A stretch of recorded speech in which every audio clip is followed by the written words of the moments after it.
Hello everyone, कैसे आप सभी। आशा करता हूँ अच्छे और स्वस्थ होंगे। स्वागत है आपका मेरे चैनल आसिफ क्लासेस पर।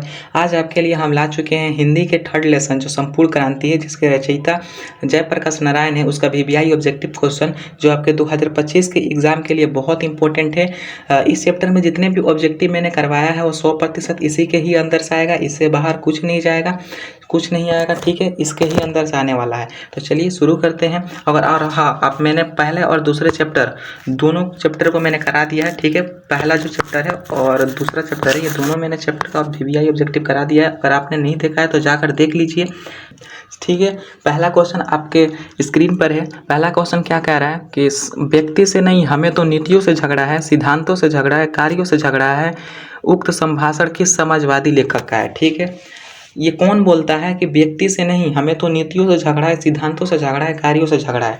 ये कौन बोलते हैं? तो ये जयप्रकाश नारायण जी बोलते हैं। ऑप्शन नंबर एक एकदम राइट आंसर हो जाएगा। जयप्रकाश नारायण ने जो भाषण दिया है उसी के ऊपर ये चैप्टर बना है, जिसका नाम क्या है? तो संपूर्ण क्रांति, ठीक है। क्वेश्चन नंबर 2 की तरफ बढ़ते हैं। क्वेश्चन नंबर 2 क्या कह रहा है कि जयप्रकाश नारायण की रचना का नाम क्या है? तो उन्होंने क्या रचना की है? तो भाई संपूर्ण क्रांति की है, ठीक है। और संपूर्ण क्रांति क्या है? तो भाई एक भाषण है जिन्होंने 1974 ईस्वी में पटना के गांधी मैदान में दिया था, ठीक है। क्वेश्चन नंबर 3 हमारा क्या कह रहा है कि छात्र आंदोलन का नेतृत्व स्वीकार करते समय जयप्रकाश नारायण की स्थिति कैसी थी, ठीक है। जब छात्र आंदोलन का नेतृत्व स्वीकार कर रहे थे तो जयप्रकाश नारायण की स्थिति कैसी थी? तो उस समय उनकी स्थिति एकदम बुढ़ापे और बीमार की थी, ठीक है। तो ऑप्शन नंबर है बिल्कुल ही राइट आंसर हो जाएगा, ठीक है। जब छात्र आंदोलन का नेतृत्व स्वीकार कर रहे थे तो जयप्रकाश नारायण की स्थिति बुढ़ापे और बीमार की थी। क्वेश्चन नंबर 4 की तरफ बढ़ते हैं। दलविहीन लोकतंत्र किसके मूल उद्देश्यों में से है? देखिए बहुत इंपॉर्टेंट ये क्वेश्चन है, देख लीजिए कितने वर्षों में ये पूछा हुआ है, ठीक है। तो क्वेश्चन नंबर 4 का जो हो जाएगा वो ऑप्शन नंबर बी बिल्कुल ही राइट आंसर हो जाएगा, मार्क्सवाद तथा लेनिनवाद। दलविहीन लोकतंत्र मार्क्सवाद तथा लेनिनवाद के मूल उद्देश्यों में से है, ठीक है। उम्मीद करते हैं ये आपको समझ में आ गया होगा। क्वेश्चन नंबर 5 हम आपको बता दे रहे हैं। क्वेश्चन नंबर 5 हमारा क्या कह रहा है? क्वेश्चन नंबर 5 कह रहा है कि जयप्रकाश नारायण के बचपन का क्या नाम था? जयप्रकाश नारायण के बचपन का नाम क्या था? तो जयप्रकाश नारायण के बचपन का नाम बायुल था। ऑप्शन नंबर सी बिल्कुल ही राइट आंसर हो जाएगा, ठीक है। ऑप्शन नंबर सी बिल्कुल ही राइट आंसर हो जाएगा। चलिए अगला क्वेश्चन की तरफ बढ़ते हैं। अगला क्वेश्चन क्या कह रहा है कि किसने कहा था अभी न जाने कितने मीलों इस देश की जनता को जाना है? किसने कहा था कि अभी ना जाने कितने मीलों तक इस देश की जनता को जाना है? तो भाई ये पंडित जवाहरलाल नेहरू जी ने कहा था। ऑप्शन नंबर सी बिल्कुल राइट आंसर हो जाएगा। क्वेश्चन नंबर 7 की तरफ बढ़ते हैं। ये क्या कह रहा है कि किस अस्पताल में दिनकर जी का निधन हो गया था? किस अस्पताल में दिनकर जी का निधन हो गया था? तो विलियंगडन नर्सिंग होम में, ठीक है। विलियंगडन नर्सिंग होम में उनका निधन हो गया था दिनकर जी का। और दिनकर जी कौन थे? तो भाई वो जयप्रकाश नारायण जी के मित्र थे, ठीक है। क्वेश्चन नंबर 8 क्या कह रहा है भाई? क्वेश्चन नंबर 8 कह रहा है कि जयप्रकाश नारायण को किसका दलाल कहा जाता है? बहुत इंपॉर्टेंट क्वेश्चन है, ठीक है। इसको आप ये हिस्ट्री में भी आता है, ठीक है। जयप्रकाश नारायण को किसका दलाल कहा जाता है? तो भाई जयप्रकाश नारायण को अमेरिका का दलाल कहा जाता है, ठीक है। ऑप्शन नंबर डी बिल्कुल ही राइट आंसर हो जाएगा। बोर्ड एग्जाम में ऐसा क्वेश्चन है तब इजीली मार्क आ जाइएगा, ठीक है। क्वेश्चन नंबर 9 क्या कह रहा है कि जयप्रकाश नारायण के स्वास्थ्य पर निगरानी रखने वाला डॉक्टर का क्या नाम था? जयप्रकाश नारायण वो बुढ़ापे जब हो गए थे तो उनके स्वास्थ्य जो थी वो ठीक नहीं रहती थी, ठीक है। तो उस पर निगरानी रखने के लिए कौन से डॉक्टर थे? तो डॉक्टर रहमान थे, ठीक है। ऑप्शन नंबर ए बिल्कुल ही राइट आंसर हो जाएगा, ठीक है। क्वेश्चन नंबर 10 क्या कह रहा है हमारा कि जयप्रकाश नारायण जी को किसका भाषण सुनकर अमेरिका जाने की प्रेरणा मिली? तो भाई ऑप्शन नंबर बी बिल्कुल राइट आंसर हो जाएगा, स्वामी सत्यदेव जी के। वो स्वामी सत्यदेव जी के भाषण सुनते हैं जिनमें वो बोलते हैं कि भारत के बच्चे अमेरिका जाकर वहाँ पर मजदूरी करके भी पढ़ सकते हैं। तो वही जयप्रकाश नारायण को प्रेरणा मिली थी और जाकर वो अमेरिका जाकर पढ़ाई किए थे। और वही क्वेश्चन पूछ रहा है कि किनके भाषण से प्रेरणा मिली थी? तो वो स्वामी सत्यदेव जी के। ऑप्शन नंबर बी बिल्कुल राइट आंसर हो जाएगा। क्वेश्चन नंबर 11 क्या कह रहा है? क्वेश्चन नंबर 11 क्या कह रहा है कि फ्री प्रेस के मालिक कौन थे? फ्री प्रेस के मालिक कौन थे? फ्री प्रेस के मालिक कौन थे? तो ऑप्शन नंबर सी बिल्कुल राइट आंसर हो जाएगा, सदानंद जी थे, ठीक है। क्वेश्चन नंबर 12 हमारा क्या कह रहा है? क्वेश्चन नंबर 12 क्या कह रहा है हमारा? क्वेश्चन नंबर 12 कह रहा है कि ब्रेन ऑफ बॉम्बे किसको कहा जाता है? ब्रेन ऑफ बॉम्बे किसे कहा जाता है? तो भाई ब्रेन ऑफ बॉम्बे उमा शंकर दीक्षित जी को कहा जाता है, ठीक है। ऑप्शन नंबर ए बिल्कुल राइट आंसर हो जाएगा, ठीक है। ऑप्शन नंबर ए बिल्कुल ही राइट आंसर हो जाएगा, ब्रेन ऑफ बॉम्बे उमा शंकर दीक्षित जी को कहा जाता है। क्वेश्चन नंबर 13 हमारा क्या कह रहा है कि जयप्रकाश नारायण ने आईएससी की परीक्षा कहाँ से पास की? आईएससी मतलब क्या होता है? इंटरमीडिएट साइंस, जिसमें हम पढ़ रहे हैं उसी को ही बोला जाता है आईएससी। तो ठीक है, जयप्रकाश नारायण ने आईएससी परीक्षा कहाँ से पास की थी? तो भाई उन्होंने बिहार विद्यापीठ से पास की थी। ठीक है, बिहार विद्यापीठ से उन्होंने आईएससी की परीक्षा पास की थी। क्वेश्चन नंबर 14 क्या कह रहा है? क्वेश्चन नंबर 14 कह रहा है कि लेनिन की मृत्यु कब हुई थी? लेनिन की मृत्यु कब हुई थी? तो भाई लेनिन की मृत्यु 1924 ईस्वी में हुई थी। ठीक है, लेनिन की मृत्यु 1924 ईस्वी में हुई थी। क्वेश्चन नंबर 15 क्या कह रहा है कि जयप्रकाश नारायण मार्क्सवादी कब बने थे? देखिए, जयप्रकाश नारायण मार्क्सवादी लेनिन की मृत्यु के बाद बने थे। लेनिन की जब मृत्यु हुई थी ना तभी बने थे वो। तो लेनिन की मृत्यु कब हुई थी? तो 1924 ईस्वी में। और जयप्रकाश नारायण मार्क्सवादी कब बने थे? तो 1924 ईस्वी में। ठीक है, ऑप्शन नंबर डी दोनों का बिल्कुल ही राइट आंसर हो जाएगा। ठीक है, क्वेश्चन नंबर 17 नंबर हम बढ़ते हैं, सॉरी 16 नंबर हमारा क्वेश्चन क्या कह रहा है कि क्वेश्चन नंबर 16 हमारा कह रहा है कि फणीश्वर रेणु की पुस्तक है। फणीश्वर रेणु की पुस्तक है। तो भाई फणीश्वर रेणु की पुस्तक क्या है? तो भाई मैला आंसर है। ऑप्शन नंबर डी बिल्कुल ही राइट आंसर हो जाएगा। ठीक है, क्वेश्चन नंबर 17 हमारा क्या कह रहा है? क्वेश्चन नंबर 17 क्या कह रहा है कि 1974 ईस्वी में बिहार प्रदेश के मुख्यमंत्री कौन थे? 1974 ईस्वी में बिहार जो थे उस वक्त 1974 ईस्वी में बिहार के मुख्यमंत्री कौन थे? तो ऑप्शन नंबर बी बिल्कुल ही राइट आंसर हो जाएगा, अब्दुल गफूर थे। ठीक है, ऑप्शन नंबर बी बिल्कुल राइट आंसर हो जाएगा। क्वेश्चन नंबर 18 क्या कह रहा है हमारा कि लोकनायक के नाम से किसको जाना जाता है? लोकनायक के नाम से किसको जाना जाता है? तो भाई लोकनायक के नाम से जयप्रकाश नारायण जी को जाना जाता है। ठीक है, जेपी जी को जाना जाता है। देखिए, क्वेश्चन बहुत साल में पूछा हुआ है, 2022 और 2023 में, तो इम्पोर्टेंट क्वेश्चन है।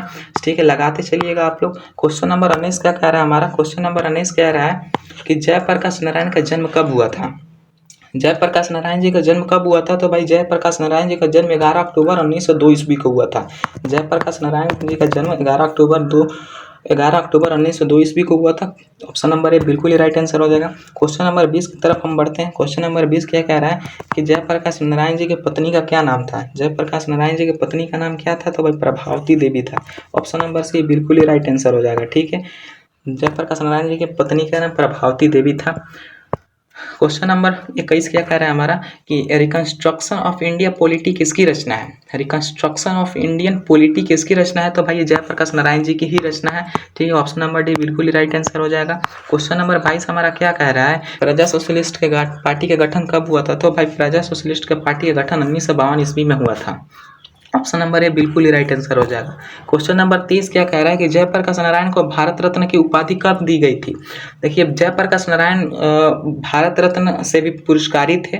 ठीक है, उन्हें भारत रत्न में भी लिया था। तो कब ये भारत रत्न की उपाधि दी गई थी? तो ऑप्शन नंबर बी बिल्कुल राइट आंसर हो जाएगा। 1998 ईस्वी में जयप्रकाश नारायण जी को भारत रत्न की उपाधि दी गई थी। क्वेश्चन नंबर 24 क्या कह रहा है हमारे पास कि जयप्रकाश नारायण को भारत की जनता किस नाम से याद करती है? मैंने ऊपर ही बताया था, ऊपर भी क्वेश्चन था कि जयप्रकाश नारायण को भारत की जनता किस नाम से याद करती है? तो लोकनायक के नाम से।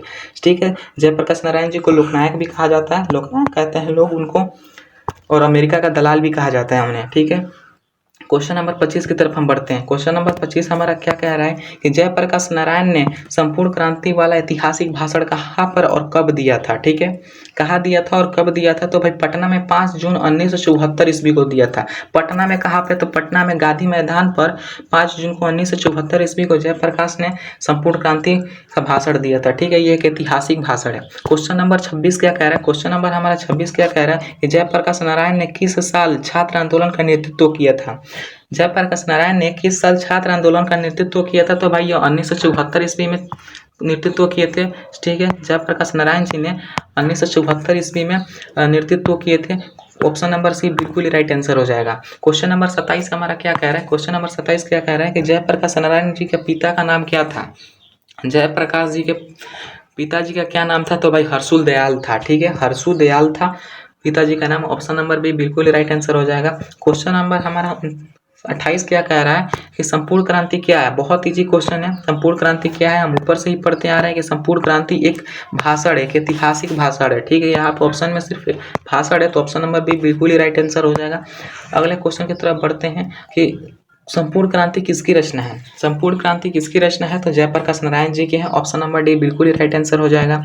क्वेश्चन नंबर 30 हमारा क्या कह रहा है? क्वेश्चन नंबर 30 कह रहा है कि संपूर्ण क्रांति पाठ में दिया गया भाषण किसका है? संपूर्ण क्रांति में संपूर्ण क्रांति जो पाठ है उसमें किसने भाषण दी है? तो भाई जयप्रकाश नारायण जी ने ही भाषण दी थी संपूर्ण क्रांति में। ठीक है, क्वेश्चन नंबर 31 क्या कह रहा है? क्वेश्चन नंबर 31 कह रहा है कि जयप्रकाश नारायण जी का जन्म कहाँ पे हुआ था? क्वेश्चन नंबर 31 कह रहा है कि जयप्रकाश नारायण जी का जन्म कहाँ पे हुआ था? तो सिताब दियरा में। ठीक है, सिताब दियरा में हुआ था। ऑप्शन नंबर बी बिल्कुल ही राइट आंसर हो जाएगा। क्वेश्चन नंबर 32 क्या कह रहा है? देखिए क्वेश्चन नंबर 32 क्या कह रहा है कि 1974 ईस्वी में छात्र आंदोलन का नेतृत्व किसने किया था? 1974 ईस्वी में छात्र आंदोलन का नेतृत्व जयप्रकाश नारायण जी ने किया था। ऑप्शन नंबर डी बिल्कुल ही राइट आंसर हो जाएगा। ठीक है, क्वेश्चन नंबर 33 क्या कह रहा है कि संपूर्ण क्रांति की शुरुआत कब हुई थी? संपूर्ण क्रांति की शुरुआत कब हुई थी? क्वेश्चन नंबर 33 कह रहा है कि संपूर्ण क्रांति की शुरुआत कब हुई थी? तो भाई 1974 ईस्वी में हुई थी। हम ऊपर से ही पढ़ते आ रहे हैं कि 1974 ईस्वी में हुई थी। क्वेश्चन नंबर 34 क्या कह रहा है कि जयप्रकाश नारायण जी को समाज सेवा के लिए किस पुरस्कार से सम्मानित किया गया है? जयप्रकाश नारायण जी है समाज सेवा वो करते थे, तो उनको किस पुरस्कार से सम्मानित किया गया है? तो भाई मैग्सेसे सम्मान से। ऑप्शन नंबर सी बिल्कुल ही राइट आंसर हो जाएगा। ठीक है, क्वेश्चन नंबर 35 क्या कह रहा है हमारे पास कि जयप्रकाश नारायण मद्रास में अपने किस मित्र के साथ रुके थे? ठीक है, जयप्रकाश नारायण जी ने मद्रास में अपने किस मित्र के साथ रुके थे? तो भाई ईश्वर अय्यर के साथ रुके थे। वो ईश्वर अय्यर उनके मित्र थे, उन्हीं के साथ वो मद्रास में रुके थे। क्वेश्चन नंबर 36 क्या कह रहा है? क्वेश्चन नंबर 36 कह रहा है कि जयप्रकाश नारायण के अनुसार देश का भविष्य किसके हाथों में है? जयप्रकाश नारायण के अनुसार देश के भविष्य किसके हाथों में है? तो ये नए पीढ़ी के हाथों में है। ठीक है, ऑप्शन नंबर बी बिल्कुल ही राइट आंसर हो जाएगा। ठीक है, क्वेश्चन नंबर 37 की तरफ बढ़ते हैं। क्वेश्चन नंबर 37 क्या कह रहा है? क्वेश्चन नंबर 37 कह रहा है कि दिनकर जी को किसके घर पर दिल का दौरा पड़ा था? दिनकर जी को किसके घर दिल का दौरा पड़ा था? तो देखिए रामनाथ जी गोयनका के घर पर। रामनाथ जी गोयनका के घर पर दिनकर जी को दिल का दौरा पड़ा था। ठीक है, और उसी रात उनकी निधन हो गई थी। ठीक है, क्वेश्चन नंबर 38 क्या कह रहा है कि संपूर्ण क्रांति का नारा किसने दिया था? संपूर्ण क्रांति का नारा किसने दिया था? तो जयप्रकाश नारायण जी ने। ठीक है, संपूर्ण क्रांति का नारा किसने दिया था? तो जयप्रकाश नारायण जी ने। क्वेश्चन नंबर 39 क्या कह रहा है हमारे पास कि जयप्रकाश नारायण ने बिहार विद्यापीठ की कौन सी परीक्षा निकाली थी? तो वो इंटरमीडिएट साइंस की परीक्षा निकाली थी। मैंने ऊपर ही बताया था ISC की परीक्षा। ठीक है, ऑप्शन नंबर बी बिल्कुल ही राइट आंसर हो जाएगा। क्वेश्चन नंबर 40 है हमारा कि पुलिस के बड़े उच्च अधिकारी ने किसके मुंह से सुना था कि जयप्रकाश ना होते तो पूरा बिहार जल गया होता? तो ये दीक्षित जी के मुंह से सुने थे। ठीक है, दीक्षित जी के मुंह से सुने थे। दीक्षित जी कहते हैं कि यदि अगर जयप्रकाश नारायण ना होते तो ये पूरा का पूरा बिहार जल गया होता। ठीक है, तो ऑप्शन नंबर डी बिल्कुल ही सही आंसर हो जाएगा। क्वेश्चन नंबर हमारे 41 क्या कह रहे हैं कि जयप्रकाश नारायण किस मित्रता को ठोस मानते थे? जयप्रकाश नारायण किस मित्रता को ठोस मानते थे? तो भाई जयप्रकाश नारायण अंडरग्राउंड जमाने की मित्रता को ठोस मानते हैं। ठीक है, अंडरग्राउंड जमाने की मित्रता को ठोस मानते थे। ऑप्शन नंबर सी बिल्कुल ही राइट आंसर हो जाएगा। क्वेश्चन नंबर 42 हमारा क्या कह रहा है? क्वेश्चन नंबर 42 कह रहा है कि जयप्रकाश नारायण किसको भाई मानते हैं, किसको भाई कहते थे? देखिए जयप्रकाश नारायण पंडित जवाहरलाल नेहरू जी को भाई मानते थे, उनको भाई कहते थे। ठीक है, तो क्वेश्चन नंबर 42 का ऑप्शन नंबर बी बिल्कुल ही राइट आंसर हो जाएगा। उम्मीद करता हूँ आपको ये समझ में आया होगा। जितना भी मैंने करवाया है ये आपको समझ में आया होगा, और पूरा का पूरा याद कर लीजिएगा। ये मैं गारंटी लेता हूँ 100% आपके एग्जाम में लड़ने वाला है। और थर्ड लेसन में जितना भी मैंने ये ऑब्जेक्टिव करवाया, VBI ऑब्जेक्टिव करवाया जितना भी, ये 100% आपके एग्जाम में यही इसी के ही अंदर से आएगा, इससे बाहर नहीं जाएगा। बस इसे आप अच्छे से कंप्लीट कर लीजिए, इससे बाहर नहीं जाने वाला है, मैं गारंटी लेता हूँ 100% का। ठीक है, और उम्मीद करता हूँ आप लोग को ये समझ में आया होगा। और प्लीज़ अपने दोनों पाठों का मतलब दोनों पिछले जो पार्ट है बातचीत और उसने कहा था, अगर आप नहीं देखें तो जाकर देख लीजिए। मैंने दोनों के VBI क्वेश्चन करवा दिए हैं और ये तीसरा चैप्टर है, और कल मैंने चार चैप्टर का आज नरेश्वर का करवाऊंगा, VBI ऑब्जेक्टिव लेकर आऊँगा। ठीक है, और प्लीज़ सब्सक्राइब करके रखिए, क्योंकि और बेल आइकन को ऑन कर दीजिए, तभी आपके पास नोटिफिकेशन जाएगा और आप आइएगा। ठीक है, और मन लगा कर पढ़िए। 2024 के एग्जाम में एम लेकर चलिए कि हमारा 4 से प्लस या फिर 4.5 से प्लस लेकर आए, और हिंदी में तो कम से कम 95 प्लस लेकर आया जाए। ठीक है, क्योंकि बहुत ईजी सब्जेक्ट है और इसको हम अच्छे से तैयारी करें। मिलते हैं कल, तब तक के लिए जय हिंद, जय भारत।